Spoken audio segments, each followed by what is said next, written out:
Efesoon boqonnaa 3 lakkoofsa 14 kaasee nan dubbisa hundumti keenya baafannee wal faana dubbifannaa.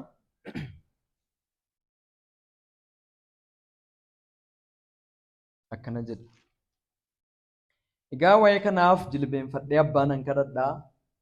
Sanyiin Waaqa keessa jiraatuuf sanyiin lafarra jiraatu hundinuu isumaan hin waamamaa. Waa'ee namummaa keessan isa keessaaf immoo abbaan akka badhaadhummaa ulfina isaatiitti karaa hafuura isaatii humnaan guutamuu akka isiniif kennuuf nan kadhadha. Kiristoos amantiidhaan garaa keessan keessaa akka buufatuuf jaalalattis iddaaf hundee akka godhattaniif kadhata kooti. Warra Waaqayyoof qulqullaa'an hundumaa wajjin dhoksaan ogummaan isaa hammam akka bal'atu, hammam akka dheeratu, hammam akka ol fagaatu, hammam akka gadi fagaatus hubachuu akka dandeessaniif jaalala Kiristoos isa safara beekumsa namaa bira darbus beektanii guutummaa Waaqayyoo biraa amma geessanitti akka guutamtaniif nan kadhadha. Lakkoofsi 20 inni humna isaa isa nu keessatti hojjetuun wanta nuyi kadhannuuf wanta nuyi yaaduu dandeenyu hundumaarra safara malee caalchisee gochuu hin danda'a. Kanaaf karaa Kiristoos Yesuus waldaa kiristiyaanaa keessatti dhaloota hundumaa biratti bara baraan isaaf qubaana ta'uu ameen. Qaan Waaqayyoo kan eebbifame haa ta'u. Hundumti keenya akka beeknu barumsa ergaa Efesooniin walii wajjiniin qo'achuu erga jalqabnee gara torbee 30ffaa taaneerraa jechuudha. Yeroo hundumaa isa kana torbaniin kan wal yaadachiisnus torbaniin isa kana kan nuyi wal yaadachiifnu namoonni barumsa kana irraa olaa gidduu gidduutti dhufaa jirtan toora yuutuubii keenyaatti deebitanii akkasiin barumsa kana hordoftaniifidha. Kanaaf torbee walii wajjiniin barachaa kan nuyi turre lakkoofsa 14 kaasee isa jiru Phaawulos iddoo kanarratti jilbeenfadhee abbaa nan kadhadha jechuun isaa iddoo kanarratti xiyyeeffannoon isaa poosterii kadhataa nu barsiisuudhaaf yookiin immoo akkaataa itti kadhachuu qabnu nu barsiisuudhaaf akka hin taane Phaawulos iddoo kanarratti jilbeenfatee kadhachuun isaa hiika akkamii akka inni nuuf qabu Phaawulos iddoo kanarratti jilbeenfatee kadhachuun isaa maal argisiisaa kan jedhu wantoota baay'ee isaa kaasnee walii wajjiniin ilaalleerra. Abbaa nan kadhadhaa kan jedhu kan afaan Ingiliffaa isaatiin illee abbaa gooftaa keenya Yesuus Kiristoosiin jedhee maqaa Waaqayyoo abbaan waaqayyummaa isaatiin itti waamamu kadhanni hundumtuu humna hafuura qulqulluutiin karaa Yesuus Kiristoosiin gara Waaqayyoo abbaatti akka inni ta'e kutaa kanarraa argine akkuma darbinu lakkoofsa 15 irratti sanyiin Waaqa keessa jiraatuuf sanyiin lafarra jiraatu hundinuu isumaaniin waamamaa kan jedhu kun wol faamilii jedhee akka inni kaa'u kanarrattis immoo Waaqayyoo keenya uumaa ta'uu isaatiin olaanaa ta'uu isaatiin uumamni hundumtuu kan isatti waamamu uumamni hundumtuu beekamtiin isaa Waaqayyoof akka inni ta'e Waaqayyoo uumama isaa hundumaa urjoota bantii Waaqaallee maqaa isaaniitiin lakkaa'ee akka inni beeku hoolota isaa warra ta'an illee maqaa isaaniitiin akka inni beeku xiyyeeffannoodhaan garuu kutaan kun kan inni dubbatu faamilii warreen jedhaman kun amantoota bara hundumaa akka isaan ta'an kakuu moofaa keessattis kakuu haaraa keessattis amma Waaqayyoon bira warra jiraniif lafarra warra jiraatan hundumaa akka dabalu kana jechuun Waaqayyoo abbaa amantoota hundumaa ta'uu isaa nutti argisiisaa jennee lakkoofsa 16 irratti waa'ee namummaa keessan isa keessaaf immoo abbaan akka badhaadhummaa ulfina isaatiitti karaa hafuura isaatii humnaan guutamuu akka isiniif kennuuf nan kadhadha gaafa jedhu Phaawulos iddoo kanarratti namummaan keessan inni fooniin barbaachisu Waaqayyoo hafuura keessan duwwaarraa dhimma qaba jechuu isaa miti. Garuu xiyyeeffannoon isaa piraayoritiin isaa waa'ee jireenya hafuuraa amantootaa akka inni argisiisu walii wajjiniin ilaalaa turre. Lakkoofsa 17 irratti Kiristoos amantiidhaan garaa keessan keessa akka buufatuuf jaalalattis iddaaf hundee akka godhattaniif kadhata kooti kan inni jedhu kun namni hundumtuu gaafa lammaffaa dhalatee amantiidhaan Kiristoosiin simatu gooftaa keenya Yesuus Kiristoosiin fayyisaaf gooftaa lubbuu isaatii godhatee gara jireenya isaatiitti akka inni fudhatu macaafa qulqulluu keenya kutaa baay'eerraa dubbisneerra. Xiyyeeffannoodhaan inni kutaa kanarra jiru garuu isa gaafa namni tokko Yesuus Kiristoositti amanuutu hin taane jireenya amma lafarra jiraachaa jiru kanatti guyyaadhaa gara guyyaatti Kiristoos jireenya isaa keessa amantiidhaan buufataa akka inni deemu.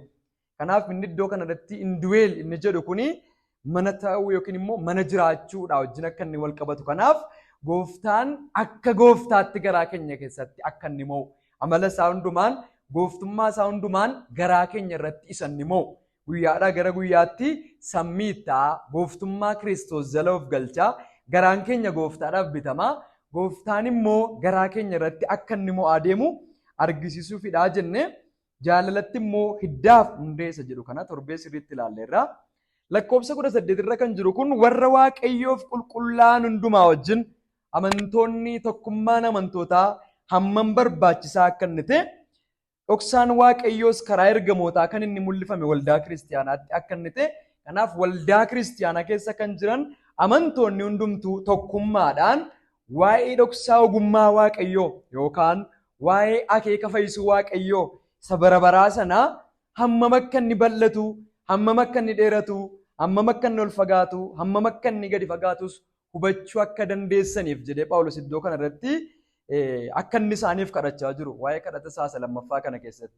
Kana jechuun amantoonni macaafa qulqulluu beekanii daangaa jaalala waaqayyoo bal'inni isaa ammana jedhanii ol fageenyi isaa ammana jedhanii ibsuu danda'u yookiin immoo xumuratti gochuu danda'u tun taane jaalalli waaqayyoo hammam bal'aa akka inni ta'e. Waaqayyoo jaalala isaa isa guddaa irraa kan ka'e ormootas warra Yihuudotas lamaanuu akka inni tokko godhe. Jaalalli waaqayyoo warra Yihuudotaa qofatu hin taane ormoota warra cubbamoota illee akka inni haammatu.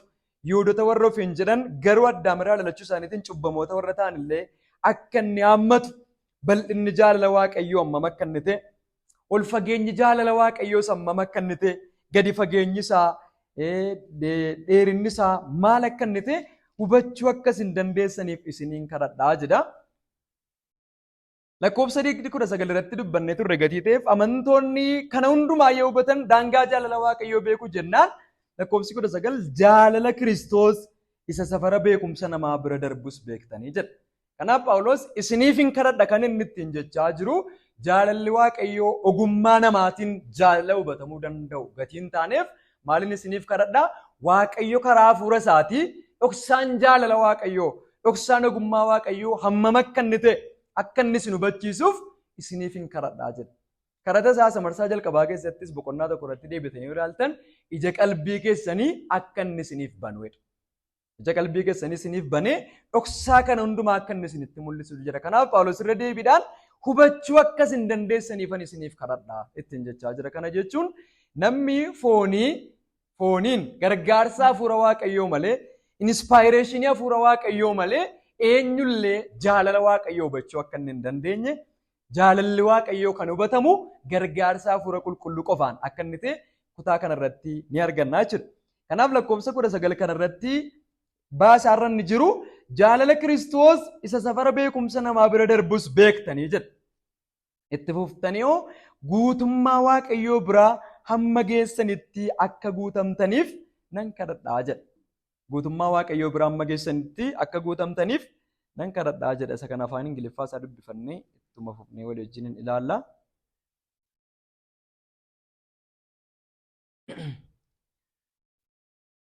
And to know the love of Christ which passes knowledge, that you may be filled with all the fullness of God.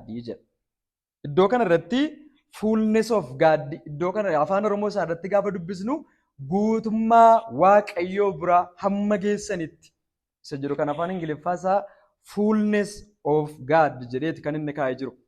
Kanarraa maal hubanna yookiin immoo kutaa kana irratti xiyyeeffannoodhaan waan Phaawulos dubbachuu barbaadetti humne ilaalla. Sababni isaa akkuma amma ilaalaa turre lakkoofsa 14 gaafa kaasnu Phaawulos wantoota gurguddaan inni nu hubachiisaa dhufe keessaa inni tokko namummaan keessan inni keessoo akka badhaadhummaa hafuura waaqayyootti akka inni guutamu strengthen akka inni ta'u waaqayyoo jabina hundumaatiin karaa hafuura isaa akka inni isin jabeessuu jedha. Kanaaf amantoonni karaa hafuura qulqulluu jabina hundumaatiin erga jabeeffamanii itti fufanii Kiristoos amantiidhaan garaa isaanii keessa erga buufate sababii jabina hundumaatiin jabeeffamaniif Kiristoos amantiidhaan garaa isaanii keessa sababa buufateef jaalalatti immoo iddaaf hundee akka godhataniif jedha. Kanaaf amma wantoota gurguddaan iddoo kana irratti arginu karaa hafuura qulqulluu jabina hundumaatiin jabeeffamuu Kiristoos amantiidhaan garaa keenya keessa buufachuu jaalala waaqayyootti immoo hiddaaf hundee godhachuu itti fufee inni jiru guutummaa waaqayyoo biraan mageessanitti immoo akkasin guutamtaniif isiniif hin kadhadhaa jedha. Guutummaa waaqayyoo biraan masin geessanitti akkasin guutamtaniif isiniif hin kadhadha. Guutummaa waaqayyoo biraan masin geessanitti Maal jechuu isaati inni kun? Guutamnee akka waaqayyoo taana jechuudha. Dhumarratti guutamnee gaafa guutamnu akka waaqayyoo taana jechuudha. Yoo Phaawulos iddoo kanarratti maalidha kan inni dubbachuu barbaade?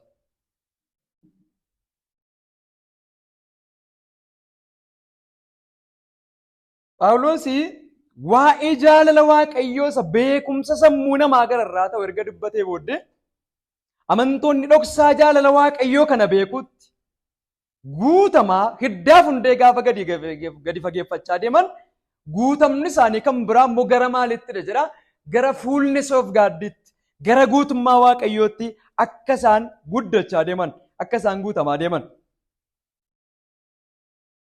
Sababni isaa gararraatti akkuma ilaallee turre karaa jaalala waaqayyoo nuti ilmaan waaqayyoo akka ta'an, waaqayyo jaalala isaatiin ilmaan isaa akka inni nu godhate Efesoon boqonnaa 1:5 irratti barannee turre jechuudha. Waaqayyoo jaalala isaa isa uumamuu biyya lafaa duratti nu jaallate sanaan ilmaan isaa akka nuyi taanuuf akka inni yaadaan nuuf qabe. Galmi waaqayyo nuuf qabu, galmi waaqayyo jireenya keenya keessatti nuuf qabu immoo nuti warri ilmaan isaa ta'an, warri karaa Yesuus Kiristoosiin ilmaan waaqayyoo taane eenyummaaf amala isaatiin nu guutee biyya lafaa keessatti ilma isaa fakkaataa akka nu jiraannudha. Ilmaan isaa qofa nu gochuu miti jechuudha galmi waaqayyo. Kaayyoon ilmaan isaa akka taanu nu gochuu isaati eenyummaaf amala isaatiin nu guutaa. Biyya lafaa isa dukkana kana keessatti, biyya lafaa isa cubbuudhaan mancee kana keessatti eenyuun fakkaachaa akka nu jiraannuufidha. Bifa ilma isaatii qabaachaa ulfina waaqayyootiif biyya lafaa kanarra akka nu jiraannudha jechuudha. Galma waaqayyooti inni kun ulfina waaqayyootiif akka nu taanutti biyya lafaa kana keessatti. Kutaa kana keessatti waa'ee amaloota waaqayyoodhaa gaafa yaadnu boqonnaa 3 irratti iddoo baay'eetti dubbatameera waan ta'eef boqonnaa 3 kana keessatti waa'ee aangoo waaqayyoo, waa'ee humna waaqayyoo, waa'ee danda'ummaa isaatii, waa'ee jaalalaa, waa'ee obsaa, waa'ee gara laafinaa, araara qabeessa ta'uusaa, obsa isaa, ogummaa isaa, wantoota baay'ee isaa tarreessaa tureera waan waaqayyootti nu jaallate. Amma gara fuulleesiitti guutamaa yookiin immoo fuulleesii waaqayyoo bira ga'utti guutamaa jirra jechuun aangoodhaan, humnaan, jaalala qabaachuudhaan, obsaan, gara laafinatti, araaratti, obsatti, ogummaa qabaachuutti guutamaa akka nuyi deemnu guyyaa guyyaatti. Kanaaf afaan Giriikii isa gara fuulnes kan jedhu kana pileeroo edeeti kan inni kaa'ee jiru jechuudha. Pileeroo inni jedhu kuni wanta hir'atee jiru tokko guutuu taasisu. Qabiyyee barbaachisu guutummaa itti guutuudhaan guutuu akka inni ta'u isa gochuu. Guutuu akka inni ta'u isa gochuudha. Hiiki isaa jechuudha. Kanaaf gara guutummaa waaqayyootti biraan mageessanitti guyya guyyaatti guutamaa akkasin deemtaniif isiniif hin kadhadha Phaawulos gaafa jedhu waaqayyo amala isaatiin guyya guyyaatti akka inni isin guutu. Humna isaatiin guyya guyyaatti akka inni isin guutu.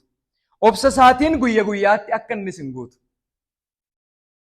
Jireenyi keessan guutummaatti gara ilma isaa fakkaachuutti qulqullummaadhaan jireenya qajeelaa jiraachuudhaan jireenya waaqayyoon gammachiisu jiraachuudhaan waan kan waaqayyoo ta'e hundumaatiin guutamaa deemuudha jechuudha eekisa.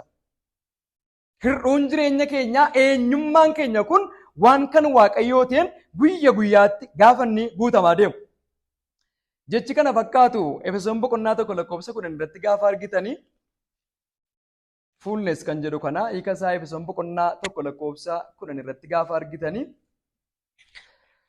barri murame yeroo guututti jedha. Barri murame sun yeroo guututti ishee makanan barbaade. Afaan Ingiliffaa isaa maal jedha isa kana? Barri murame yeroo guututti kan jedhu namni baasee dubbisu. That in the dispensation of the fullness of time jedha. Barri murame isa jedhu kana fullness of time. Barri muramee kaa'ame sun utuu nafin amma inni dhufee ga'utti jechuu isaati. Barri muramee kaa'ame sun yeroon isaa hamma dhufee ga'utti. Kanaaf iddoo kanarratti fuulnes kan jedhu kun guutamuu hir'uu utuu hin qabaatin guutummaatti qaawwa tokko hir'ina tokko utuu hin qabaatin guutuu ta'ee amma argamutti. Xiyyeeffannoon dubbii kanaa iddoo kanarratti Phaawulos dubbachaa kan inni jiru Waaqayyo akkamittiin jireenya amantootaa amala ofii isaatiin akka inni guutuudha malee ilmi namaa guutamuudhaan akka Waaqayyoo ta'uu isaa miti. Xiyyeeffannoon iddoo kanarra jiru. Waaqayyo akkamittiin jireenya amantootaa amala ofii isaatiin akka inni guutu xiyyeeffannoon isaa malee ilmi namaa guutamuudhaan gara Waaqayyoon ta'utti guddachuu isaa miti jechuudha. Maal argisiisa malee garagaltoo kana Waaqayyo guyya guyyaatti akkamitti jireenya keenya amala ofii isaatiin akka inni guutaa deemu gararraa irratti dubbachaa tureera waan ta'eef Phaawulos. Sababni isaa maal fa'aa jechaa tureera? Kiristoos amantiidhaan eessa keessan keessaa buufatu? Garaa keessan keessaa buufatu. Jaalalli keessan immoo maal ta'u? Hiddaaf hundee godhatu. Namummaan keessan inni keessoo immoo maal ta'u? Akka badhaadhummaa ulfina isaatiitti karaa hafuura qulqulluu jabina hundumaatiin jabeeffamu nuun jechaa jira. Kanaaf xiyyeeffannoodhaan Phaawulos iddoo kanatti dubbachaa kan inni jiru Waaqayyoo jireenya amantootaa kan ofii isaatii godhachuu qofatu hin taane bifti ilma isaatii amma irraa mul'atutti. Kana jechuun jireenyi ilmi isaa biyya lafaa irratti jiraate darbe amma nurraa mul'atutti qulqullummaatti jiraachuunsaa, abboomamuunsaa, gad of deebisuunsaa hamma nurraa mul'achaa deemutti Waaqayyo amala ofii isaatiin amantoota akka inni guutuuf isiniifan kadhadha. Waan kan Waaqayyoo ta'een nama guutuu kan danda'u Waaqayyo qofadha. Kanaaf eeguun kadhadhaa jedha. Waaqayyoonan isiniif kadhadha. Maal akka inni godhuuf? Akka inni isin guutuuf. Guutamuu hundumaatiin akka inni isin guutuuf. Kanaaf guutamuun iddoo kanarra jiru kun hamma guutummaa Waaqayyoo bira geessanitti inni jedhu kun guutamne akka Waaqayyoo taanaa utuu hin taane Waaqayyo waan kan saatee hundumaatiin akka inni nu guutu kan argisiisudha jechuudha. Waaqayyo waan kan saatee hundumaatiin akka inni nu guutu. Sirraa Qorontos 10:26 irratti maal jedha dubbiin sagalee Waaqayyoodha? 10:26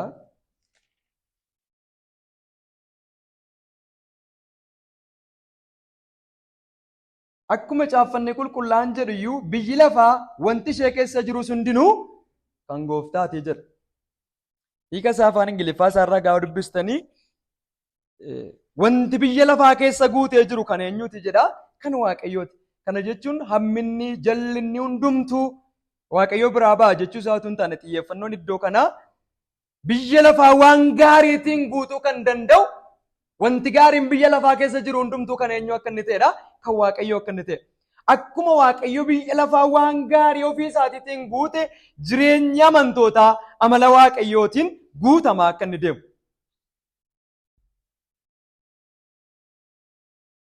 Isa kana Phaawulos maaliif iddoo kanarratti amma guutummaa isaa bira geessanitti isin haa guutu maaliif jedha jennaan?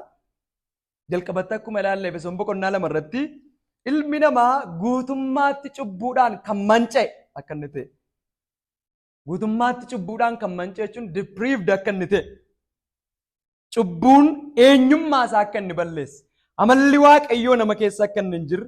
Ilmi namaa waan Waaqayyootti toluuf waan kan Waaqayyoo ta'een utuu hin taane guutummaatti waan kan seexanaa ta'een akka inni guutamee jiru. Kanaaf Roomee 3 irratti gaafa dubbifachaa turre jibbuu, ajjeesuu, namarratti ka'uu, jallina hojjechuu wanti nuyi ittiin guutamnee turre hundumti isaa isa Waaqayyoo biraa dhufeen utuu hin taane isa keessa biraa dhufeenidha. Seexana biraa isa dhufeen. Amma namichi guutummaatti manca'e kun deebi'ee maal ta'uudha? Deebi'ee amala Waaqayyootiin akka inni guutamu. Kanaan dura raawwatee manca'aa ture. Waaqayyo karaa lammaffaa dhalachiisuudha. Dubbii isaarraa lammaffaa dhalchuudhaan karaa hafuura qulqulluudhaan jijjiirama dhugaa nu jijjiiruudhaan erga gara ofii isaatiitti nu fidee nu dhiisne jechuudha. Ammayyuu dabalee eenyummaa ofii isaatiitiin akka inni nu guutaa jiru.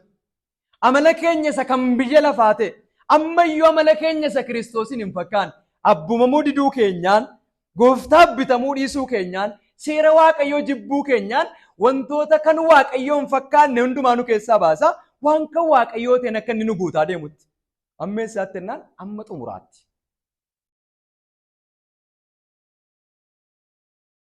Kana jechuun maal argisiisa haree jennaan guutummaatti doomineeti ta'udha. Guutummaatti dhaalamuu. Waaqayyo guutummaatti jireenya keenya dhaaluu malee nuyi Waaqayyoon ta'u miti. Xiyyeeffannoo dubbii kanaa akkasiin hubattan hin barbaada. Ilmi namaa guutummaa guutuutti amala Waaqayyootiin akka inni dhuunfatamu. Jireenyi keenya amala Waaqayyootiin akka inni dhuunfatamu. Isiniif hin kadhadhaa jedhe Phaawulos. Faakaaltii jireenya keenyaa hundumaa irratti Waaqayyo eenyummaaf amala isaatiin akka inni mo'uuf. Jireenya keenya kutaa jireenya keenyaa keessaa tokkotu nuun hafin hunda isaa irratti Waaqayyo akka mo'uuf. Ameen. Tokkotu nuun hafin Waaqayyo hunda isaa akka dhaaluuf. Guutummaatti jechuudha isa kanadha jechuudha. Xiyyeeffannoon guutummaatti hamma xumuraatti akka inni isin guutu jechuun amma akka Waaqayyoo taatanitti amma Waaqayyoon taatanitti utuu hin taane eenyummaan keessan guutummaatti amma amala Waaqayyootiin dhaalamutti. Kutaa jireenya keessanii hundumaa irratti Yesuus amma gooftaa ta'utti. Haleluuyaa. Karaa hundumaatiin Waaqayyo jireenya keenya irraa amma ulfina fudhatutti. Kutaan jireenya keenyaa tokkollee utuu nuun hafin Waaqayyo gaafa guutummaatti nu dhuunfatu jechuudha. Efesoon boqonnaa 1 lakkoofsa 23 fi Efesoon boqonnaa 4 lakkoofsa 13 irratti Phaawulos dubbii kana fakkaatu dubbatee darbii boqonnaa 1 irrattis boqonnaa 3 irrattis boqonnaa 4 irrattis dubbateera. Boqonnaa 5 irrattis waa'ee guutamuu kanaa dubbateera Phaawulos. Mee Efesoon boqonnaa 1 lakkoofsa 23 irratti kutaa barannee darbine dubbifannu. Maal jedha iddoo kanarraa waldaan kiristiyaanaa dhagna Kiristoos inni waan hundumaa karaa hundumaan guutummaa isaatti dhagna isaa kanatti jiraataa jira. Guutummaadhumatti maal isaatti hin jiraata? Dhagna isaa kanatti hin jiraata. Kana jechuun Kiristoos guutummaadhuma isaatiin dhagna isaa kanatti gaafa jiraachuu jalqabu waldaan kiristiyaanaa guutummaatti bittaama Kiristoos jala galti jechuudha. Akkas jechuun mataan keenya fayyaadha taanaan fayyummaa guutuu qaba mataan keenya taanaan mataan keenya dhibee kan biraa hin qabu paralaayizidii hin taane waan garaagaraa hin taane fayyaadha taanaan kutaa dhagna keenyaa keessa lafti mataan irratti hooggansa hin qabne jira. Lafti mataan hoogganuu hin dandeenye. Hooggansa mataa malee lafti socho'uu danda'u jira? Hin jiru jechuudha. Bu'aa dhagna keenyaa guutummaan hooggansa malee jala jiraatu jechuudha. Hooggansa mataa jaladha kan isaan jiraatan jechuudha. Kanaaf iddoo kanatti Kiristoos guutummaatti dhagna isaa kanatti hin jiraata. Karaa hundumaatiin jedha. Waan hundumaatiin ishee guuta. Ishee guutuu immoo duwwaa utuu hin taane guutummaadhumatti immoo dhagna isaa kanatti hin jiraata. Kanaaf jechuudha Efesoon boqonnaa 3 gararraa irratti akkuma ilaallee turre Waaqayyo karaa hafuura qulqulluu badhaadhummaa isaatiin nu guutuu qofatu hin taane guutummaadhumattis nurratti mo'uu akka inni barbaadudha jechuudha. Guutummaatti jireenya keenya irratti mo'uu akka inni barbaadu, amala isaatiin nu dhuunfachuu akka inni barbaadu. Kana jechuun amaloota Waaqayyoo qabu guutummaa masaa qabaanna jechuu miti. Amaloota Waaqayyoo qabu guutummaa masaa qabaanna. Akkuma Waaqayyootti waan hundumaa gochuu dandeenya. Akkuma Waaqayyoo iddoo hundumaatti argamna. Akkuma Waaqayyoodha waan hundaa beekuu dandeenya jechuu keenya miti. Amaloota Waaqayyoo warra Waaqayyootti nu guutuu barbaaduun guutama. Warra inni nuu qooduu danda'u. Ameen. Waaqayyoo amaloota uumama isaatiif qooduu hin dandeenye qaba gatii ta'eef. Kanadha Waaqayyoon kan isa jechiisus. Amalli Waaqayyoo guutummaatti dhaalamuu hin danda'u. Uumama isaarraa adda kan inni ittiin ta'u amalli Waaqayyoon jechisiisu kan of danda'e kan mataa isaatii kan nuun kennine qaba Waaqayyo. Isa kanan gaafatannu jechuudha isa kana nuu kenni. Kanaafidha Waaqayyoon ta'uu kan nu hin dandeenye Waaqayyo nama Waaqayyoon taasisuu barbaadu hin qabu waan ta'eef. Garuu ilmaan isaa warra ilmaan godhate guutummaatti bifa ilma isaatii akka isaan qabaataniif amala isaatiin akka inni isaan guutu. Bifa ilma isaatii akka isaan qabaataa guddachan akka inni isaan godhu. Iddoo kanarraa nutti argisiisa. Efesoon boqonnaa 4 lakkoofsa 13 irratti illee darbinee gaafa dubbisnu kunis hamma hundumti keenya tokkummaa amantii ilma Waaqayyoo beekuu namoota ga'an taane guddannees safara guutummaa Kiristoos bira hamma geenyutti jedha. To the standard of Christ on perfection jedha. Perfectionii isa kan Kiristoos bira hamma geenyutti malee amma akka Kiristoos hin taanutti jechaan jiru kutaan kunis. Akkuma Kiristoos perfektii ta'e jireenya qajeelaa, jireenya mudaa hin qabne, jireenya guutummaatti Waaqayyoon ulfeessu bira hamma geenyutti guutamuu keenya. lakkoofsa 11 kaastanii hanga 16 yoo dubbifattan Efesooniin 13 duwwaarratu hin taane 11 kaastanii amma 16 gaa dubbistanii lakkoofsa 13 kanarra kan jiru tokkummaa amantii walii wajjin qabnutti ilma Waaqayyoo beekuutti guddachuu keenya kan argisiisu. Kiristoosiin beekuutti guddachuu. Tokkummaa amantootaa wajjin tokkummaa obbolootaa hin qabnu wajjin guddachuu keenya. Hamma eessa geenyutti jennaan hamma safara guutummaa Kiristoos bira geenyutti. Hamma guutummaa safara Yesuus Kiristoosiin bira geenyutti. Perfekti amma taanutti jechuudha. Inni Efesoon boqonnaa 4 lakkoofsa 13 kanarra jiru guutummaa matti biyya lafaarratti jirru perfekti ta'uu dandeenya mee amantoonni. Biyyuma lafaa kanarratti jirru guutummaatti akka Kiristoosiin ta'uu dandeenya, perfekti ta'uu dandeenya, cubbuu dhiisuudhaan, guutummaatti abboomamuudhaan, guutummaatti seera Waaqayyoo bitamuudhaan perfekti ta'uu hin dandeenyu biyya lafaarratti jirru. Garuu hamma gaafasiitti jedha iddoon kun irra. Biyya lafaarratti jirru taanaa miti. Hamma gaafasiitti. Amma gaafa akkas taanutti iyyuu. Sabni isaa maal nuun jedha lakkoofsa 9 kaasnee amma ol ba'e yommuu jedhu maal jechuu isaati. Dura biyya lafaa kana keessaa gara iddoo gadiitti gad bu'e jechuudha. Isuma gad bu'e sanatu Waaqaaf lafa ofii isaatiin guutuudhaaf bantiiwwan Waaqaa gara irraatti ol ba'e jedha. Ofii isaatiin Waaqaaf lafa guutuudhaan. Kanaaf guutamuun kun itti fuftanii argitan waan baay'ee isaa dubbachaa jira. Xiyyeeffannoon keenya iddoo kanarra jiru miti.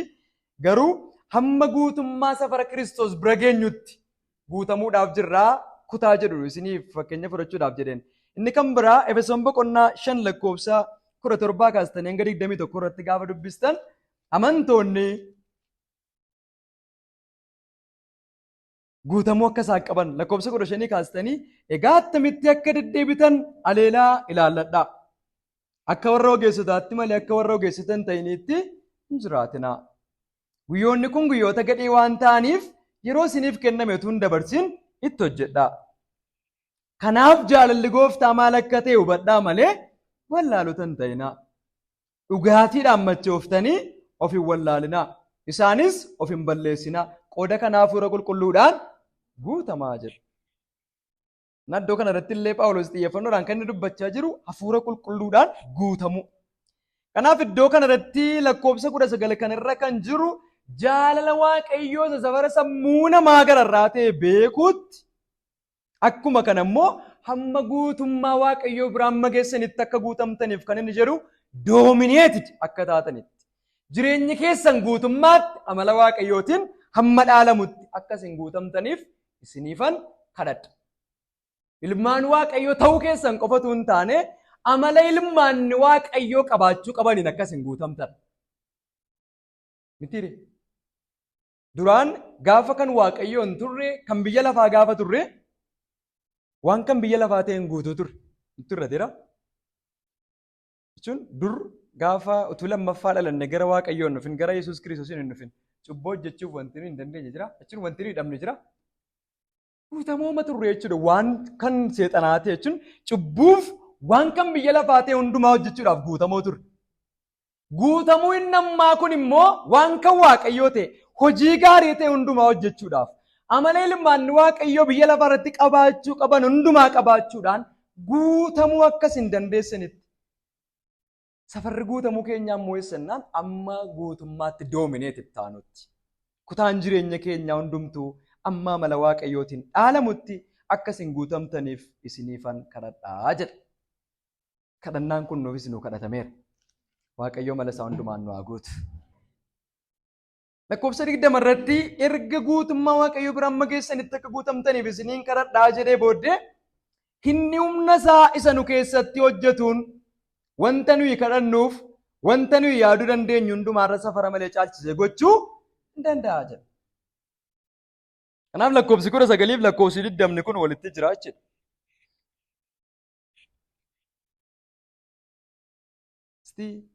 Hundumti keenya beekna gadi ta'eef xinnummaa keenyatti kadhannaa kadhachaa turre. Waa'ee guutamuu gaafa kadhannu maaliin akka Waaqayyoon guutuuf kadhannu? Maaliin?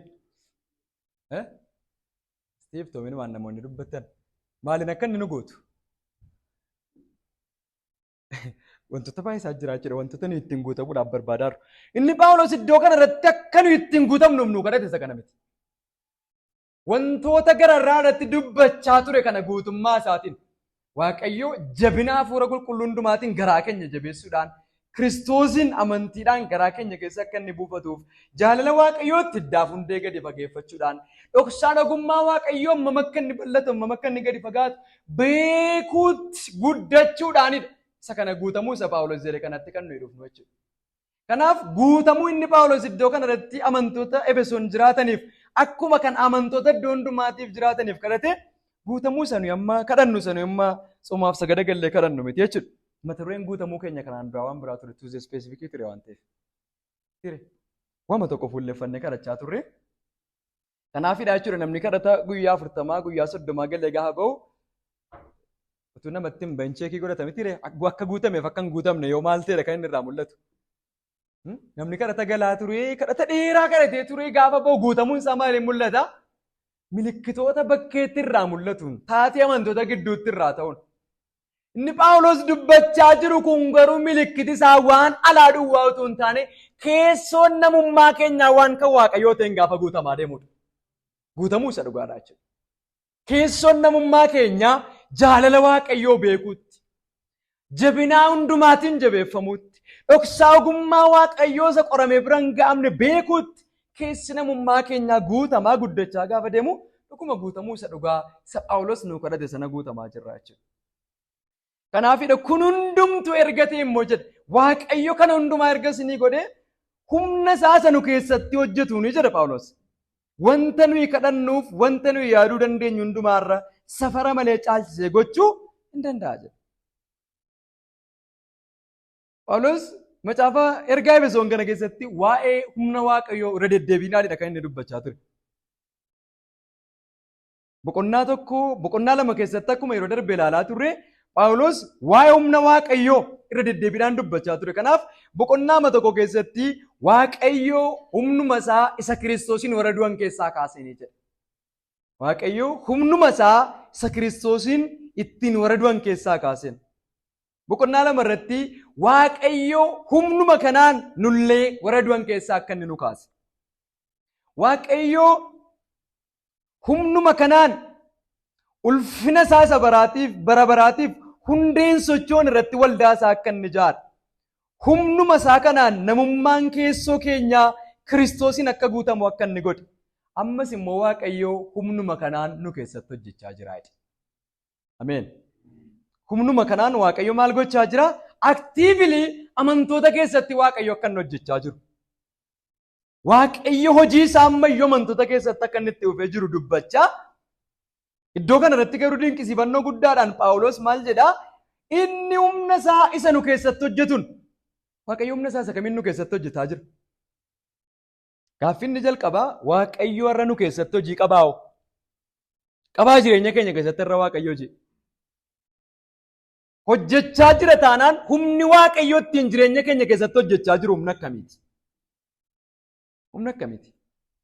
Kanaaf Waaqayyo hojii karaa ilma isaa Yesuus Kiristoosiin hojjeteen fayyina keenyaaf waan barbaachisu aarsaa barbaachisu hundumaa fannoo gubbaatti ilmi isaa akka inni kaffalu godhe ilmi isaa reebamee caccabsamee ajjeefamuudhaan awwaalamee awwaala keessaa ilmi isaa akka ka'u gochuudhaan qajeelummaa keenya taasisuu qofatu hin taane Waaqayyo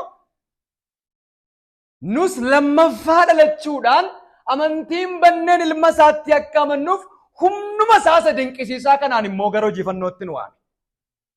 Ameen. Kanaaf humnuma isaa isa dinqisiisaa kanaan gara hojii fannootti nu waame. Fayyina guddaa kana garaa keenya keessatti erga nuuf kennee booddee callisee nu dhiisne. Ammas Waaqayyo aktiivilii humnuma kanaan nu keessatti hojjechaa jira. Humnuma ittiin Kiristoosiin du'aa kaaseen humnuma ittiin du'aa kaasee gara hojii fannootti nu fideen ammas Waaqayyo nu keessatti akka inni hojjechaa jiru. Kanaaf Phaawulos ergaa isaa warra Filiphisiisiif barreesse boqonnaa 1:6 irratti Waaqayyo nu keessatti akka inni hojii qabu. Filiphisiis boqonnaa 1:6 maal jedhaa? Waaqayyo inni hojii gaarii isin keessatti jalqabe amma guyyaa Kiristoos Yesuus deebi'ee dhufutti fiixaan akka baasu nana mana hojjechaa jira jechuudha Waaqayyo. Isin keessatti hojii gaarii jalqabeera Waaqayyo. Maalimmoo nana mana akka inni fiixaan baasu nana mana akka jechuun Waaqayyo har'a nu keessatti hojiirra jiraachuu. Hojii hojjechaa jiru qaba Waaqayyo nu keessatti. Hojiin isaa immoo hojii akkamiitii jedha? Hojii gaarii isin keessatti jalqabee jedha. Hojii gaarii isa isin keessatti jalqabe sana fiixaan akka inni baasu nana manadhaa jedhee Filippisiisiif barreessa Phaawulos ergaa isaa warra Filippisiisiif. Iddoo kanatti immoo Waaqayyo humna isaa isa ittiin nu keessatti hojjetaa jiruuni jedha. Jechuun ammas Phaawulos irra deebiidhaan kan inni nutti dubbachaa jiru Waaqayyo humna isaa isa dinqisiisaadhaan. Waaqayyo humna isaa isa aangoo qabeessaan amantoota keessatti hojjechaa akka inni jiru.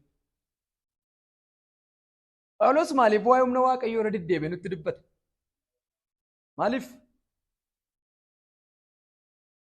Jechuun iddoo tokkotti illee Phaawulos amantoonni guyyaa tokkoof akka isa amanatan, amantoonni guyyaa tokkoof jabina barsiisaatii akka isaan amanataniif iddoo tokkotti iyyuu isaan hin jajjabeessu. Yeroo dhoksaa dubbii Waaqayyoo itti hundumaatti xiyyeeffannoon Phaawulos waa'ee humna Waaqayyoo isaan yaadachiisa. Barsiisa guddaa hundee fayyina isaanii akkamitti akka isaan fayyan itti himaa. Wanti inni dhuma irratti isaan yaadachiisu garuu waa'ee humna Waaqayyooti. Maaliif jennaan amantoonni waan hundumaa caalaa humna Waaqayyoo amanachuu waan isaan qabaniif. Ameen. Hundumaa caalaa wanti isaan amanachuu qaban humna Waaqayyoo waan ta'eef. Inni gara fayyina guddaa kanatti nu fide. Inni hojii gaarii nu keessatti jalqabe. Hojii gaarii kana inni fiixaan baasu Waaqayyoodha waan ta'eef amantoonni humna Waaqayyoo amanachuu irratti akka isaan of gatuu qaban. Jabina ofii isaanii akka isaan hin amanan. Ga'umsa ofii isaanii akka hin amanan. Jaalalattiin Waaqayyoon jaallatan akka hin amanan. Kaka'umsa ofii isaanii akka hin amanan. Hariiroof jireenya Waaqayyoo wajjin qabanitti amantoonni amanachuu kan isaan qaban humna Waaqayyooti. Sababni isaa hoo jennaan amantiin keenya humna Waaqayyoo irra waan dhaabbateef. Amantiin keenya maalirra dhaabbate? Humna Waaqayyoo irra waan dhaabbateef. Phaawulos warra Qorontosiif ergaa isaa gaafa barreessu saduraa boqonnaa 2 lakkoofsa 4-5 irratti maal jedha? Ergaa warra Qorontosiif barraa'e saduraa boqonnaa 2 lakkoofsa 4-5. Jechuun iddoo kanarratti akkuma ammas inni kaasee xiyyeeffannoo amantootaa Phaawulos ofii isaarra gochuu miti kan inni barbaadu. Humna Waaqayyoo irra akka isaan amantii isaanii godhatan. Lakkoofsuma tokko kaasnee yoo dubbisne ergaan kun wal qabata waan ta'eef hunda isaanan dubbisa. Yaa obboloota ko, ani yeroon gara keessan dhufe namoota kan biraa caalaatti dubbachuudhaan yookiis ogummaa argisiisuudhaan dhoksaa Waaqayyoo isinitti lallabaa hin dhufne. Amman isin bira turetti Yesuus Kiristoos isa fannifame sana duwwaa beekuu koo akkan mul'isuuf murtoo godheen ture. Maal qofa akkas hin beektan? Yesuus Kiristoos isa fannifame qofa. Ani dadhabbii sodaadhaaf romma baay'eedhaan ani isin bira ture.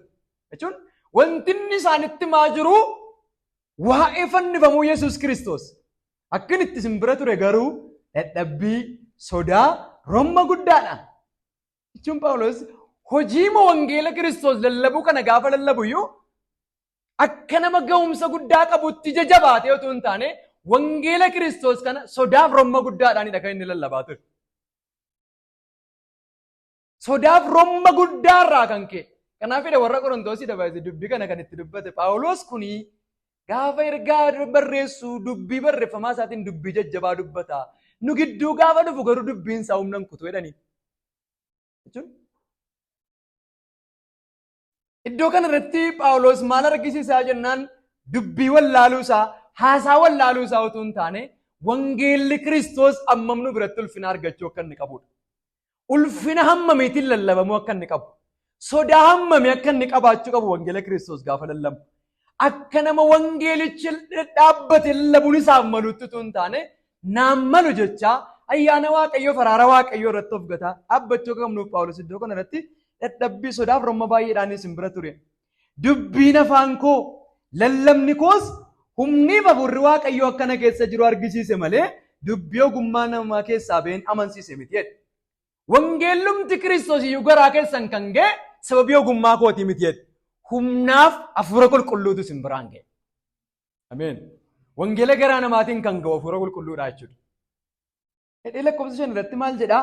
Egaa amantiin keessan humna waaqayyoo irra malee ogummaa namaarraa hin dhaabbanne.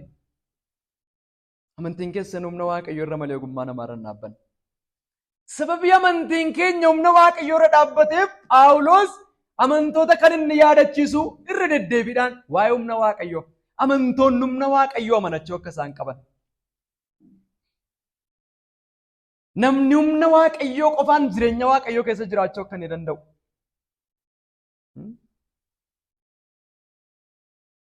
Amantii keessatti kan nu eegus humnuma waaqayyooti. Ameen. Hojii gaarii hundumaatiif humna kan nuu kennu humna waaqayyooti. Waan gaarii hundumaa gochuu kan nu dandeessisu humna waaqayyooti. Kanaafidha Phaawulos waa'ee namummaa isaati jechuun ergamaa guddaadha. Akka bara keenyaatti amantoonni waaqayyoo moo abbaa waldaa abdatu? Nama waldaa qaba abdatu inni bara kanatti amantoonni waaqayyoon caalaa abdiin isaanii raajota bara kanaati. Baay'ee ma abdatu. Biqiltuu gara naqamtee kana namoonni yoo dhaqanii achi ga'anii inni Ameerikaa yookiin iddoo deeme taanaan hin jiru jedhanii abdii guutatanii galu jechuudha. Yoo abdatanii dhaqan jechuun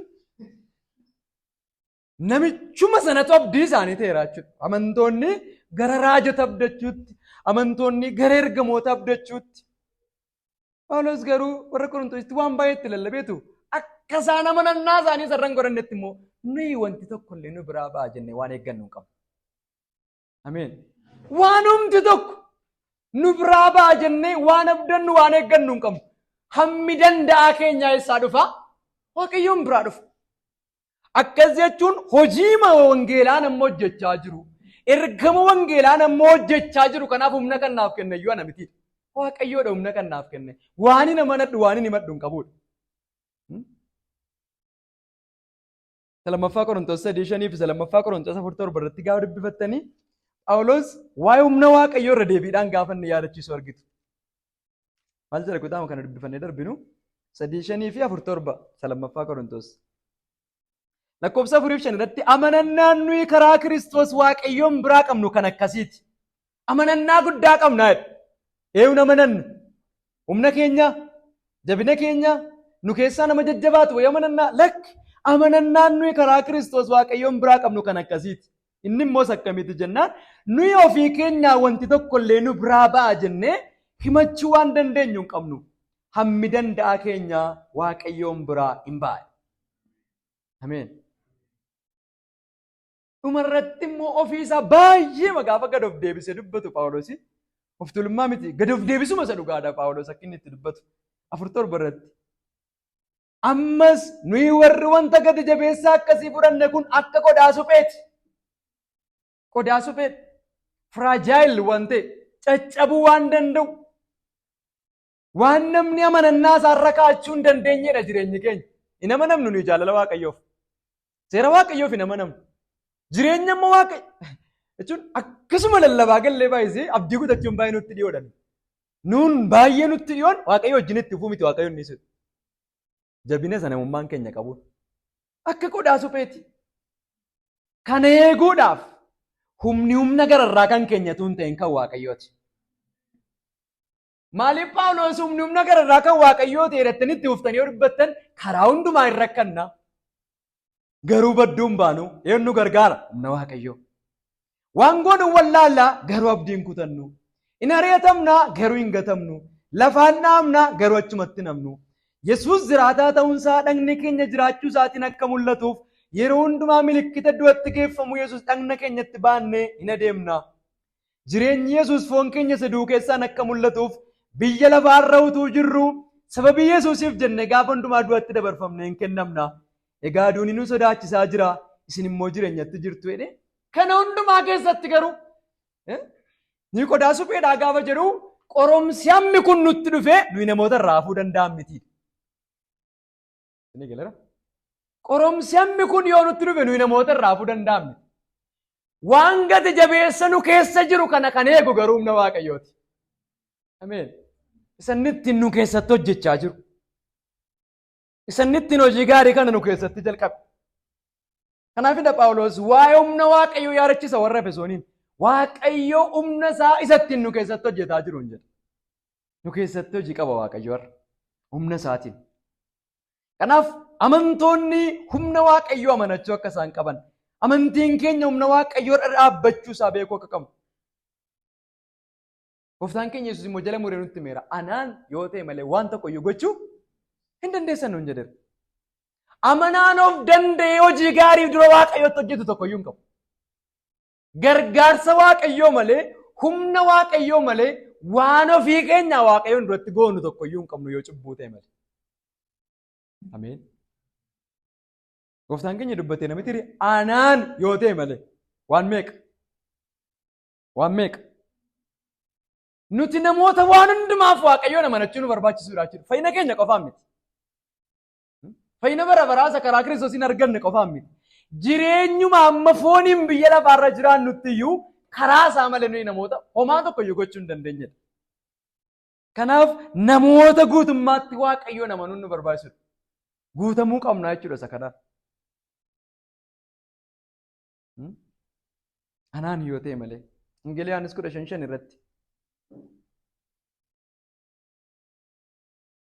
Kutaa kana yeroo baay'ee ofii keenyaaf itti fayyadamuu dhiisneetu nama kan biraatiif rifeerii goona. Yeroo dhaamsi kutaa kana irra jiru nu fayyada. Lakkoofsa 4-5 irra kan jiru anatti qabadhaa jiraadhaa. Anis isinitti nan jiraadhaa. Akkuma dameen muka wayinichaatti qabatee yoo jiraachuudhaa baate ofiin ija godhachuu hin dandeenye. Isinis anatti qabattanii yoo jiraachuudhaa baattan ija godhachuu hin dandeessanii.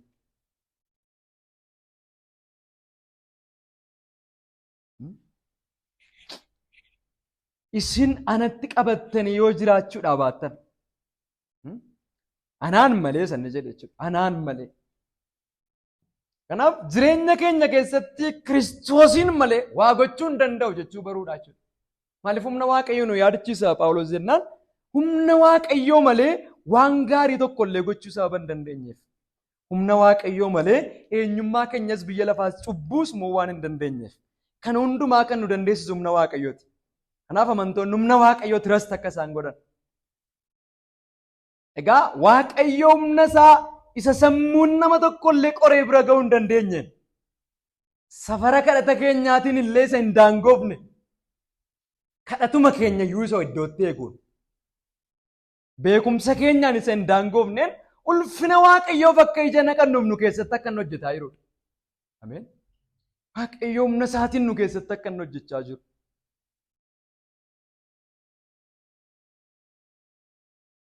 Xiyyeeffannoon Phaawulos iddoo kanarratti kutaama kana gaafa dubbisnu ni argina. Efesoon boqonnaa 3 kana lakkoofsa 20 irra kan jiru.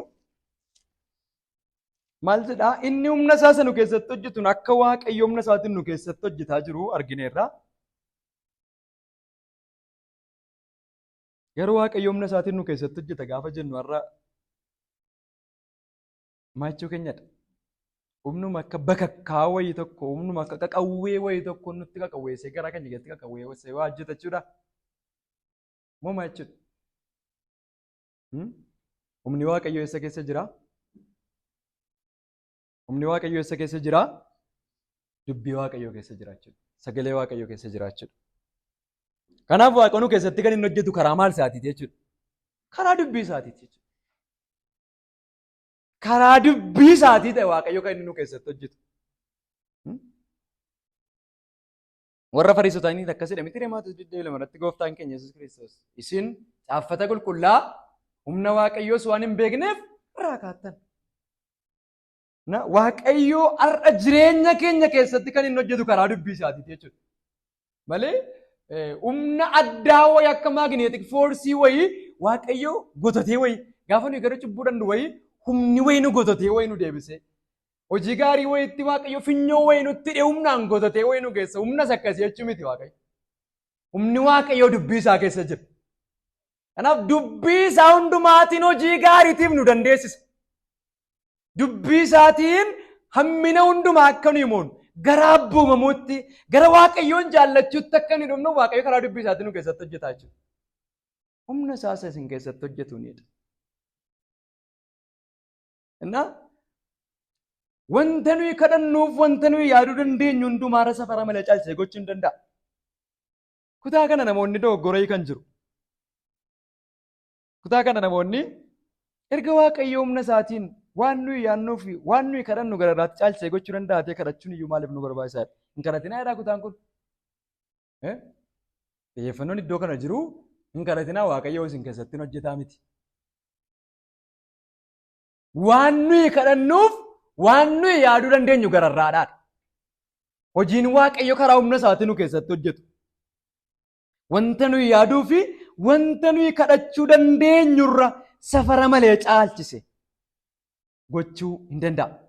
Iddoo kanatti Phaawulos waa'ee humna Waaqayyoo qofatu hin taane danda'ummaa Waaqayyoos gochuu hin danda'a. Waaqayyo humna isaatiin kana gochuu hin danda'a.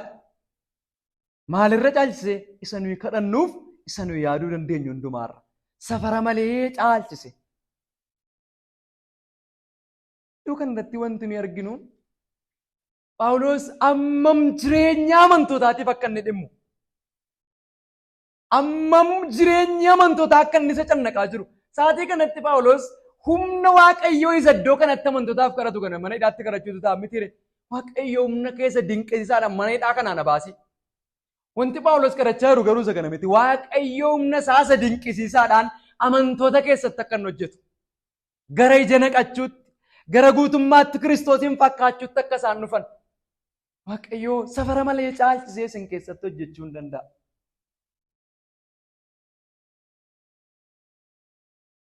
Gaafa akkas ta'u kadhannaan keenyaa xinnaatu miti. Mitiire? Hojii ergamootaa boqonnaa 2 irratti Hafuurri Qulqulluun amantootaaf humna ta'ee gaafa amantoota karaa hundumaatiin gargaaru isa jalqabaa barsiisa ergamootaatti kadhata godhachuutti, buddena cabsachuutti, tokkummaa isaanii cimsachuutti akka isaan qabamanii jiraatanidha kan inni isaan taasise. Kana jechuun Waaqayyo humnuma isaas safara malee guddatuun iyyuu gara inni itti nu guddisu keessaa tokko gara kadhataatti jechuudha. Gara kadhachuutti akka inni nu guddisaa deemu. Humna safara malee guddatuun Waaqayyo isin keessatti hojjechuu hin danda'a. Iddoo kanarraa maal barannaa jennaan amantoonni humna Waaqayyoo isa safara malee jireenya isaanii keessatti hojjetu akka isaan abdatan. Kadhachuullee akka isaan qaban iddoo kanarraa hin barraachuudha. Waliif kadhachuun hammam barbaachisaa akka inni ta'e. Akkuma Phaawulos mana hidhaa taa'ee amantoota hundumaatiif kadhate nullee waa'ee jireenya obboleessaa, waa'ee jireenya obboleettiitiif humna Waaqayyoo kadhachuu akka nuyi qabnu. Waaqayyo safara malee caalchisee nu keessatti akka inni hojjetuuf waliif kadhachuu akka nuyi qabnu.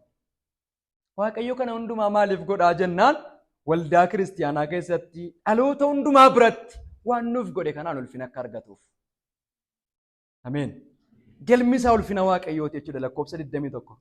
Kanaaf karaa Yesuus waldaa kiristiyaanaa keessatti dhaloota hundumaa biratti bara baraan isaaf hooqubaana ta'uu. Ameen. Waaqayyo kana hundumaa gaafa nuuf godhu ulfinni hundumtuu hooqubaan hundumtuu waldaa kiristiyaanaa keessatti. Kanaaf iyyuu waa'ee obboleessaa Hafuura Qulqulluutiin jabeeffame, waa'ee obboleettiif obboleessaa Kiristoos amantiidhaan garaa isaa keessa buufate, waa'ee amantoota jaalala Waaqayyoo beekuutti iddaaf hundee godhatanii, waa'ee amantoota tokkummaadhaan dhoksaa ogummaa Waaqayyoo beekuutti iddaaf hundee godhataniitiif Waaqayyoo qubaatu isaan mala jechuudha. Ulfinatu isaan mala. Kanaaf tokkummaa waldaa kiristiyaanaa keessatti akkasuma dhaloota hundumaa biratti waa'ee waan kana hundumaatiif karaa Yesuus Kiristoosiif Waaqayyoof ulfinnaa ta'uu jedha. Qaan Waaqayyoo keenyaa kana eebbifame haa ta'u. Kanaaf walumaa galatti boqonnaa 3ffaa kana irratti Phaawulos waan boqonnaa tokko kaasee dubbachaa ture kana yeroo inni kadhataan cuunfuuf arginaa jechuudha. Beesik doktiriin warra ta'an erga barsiisaa dhufee booddee amantoonni barsiisa kanatti qabamanii akka isaan jiraatan. Barsiisa kana beekuu duwwaa utuu hin taane humna barsiisa kanaatiin guutamaa akka isaan deeman. Jireenya barsiisa fudhatan kanaa wajjin walii galu jiraachuu akka isaan qabaniif yeroo inni itti kadhata hundee isaaniif kadhatu argina. Kanaaf boqonnaa 4ffaa irraa kaasee amantoonni akkamitti akka isaan jiraachuu qaban itti himaa jechuudha. Amantoonni akkamitti jiraachuu akka isaan qaban itti himuu isaa dura garuu waa'ee isaaniitiif Waaqayyoon isaaniif kadhate. Amanannaa isaanii akkasitti jiraadhaa Phaawulos gaafa ittiin jedhu eenyudha kan isaan amanatan jechuudha. Waa'ee humna Waaqayyoo isa amma dubbatamaa ture kanaa sammuu keessa keeyatanii jireenya Waaqayyoof ta'u biyya lafaa irratti akka isaan jiraataniif Phaawulos ergaa kana hundumaa nuuf barreessa. dubbii amma ammaatti dhageenyeef Waaqayyoo ayyaana isaa nuuf haa baay'isu. Akkatti jiraannuufis Waaqayyo nuuf haa gargaaru.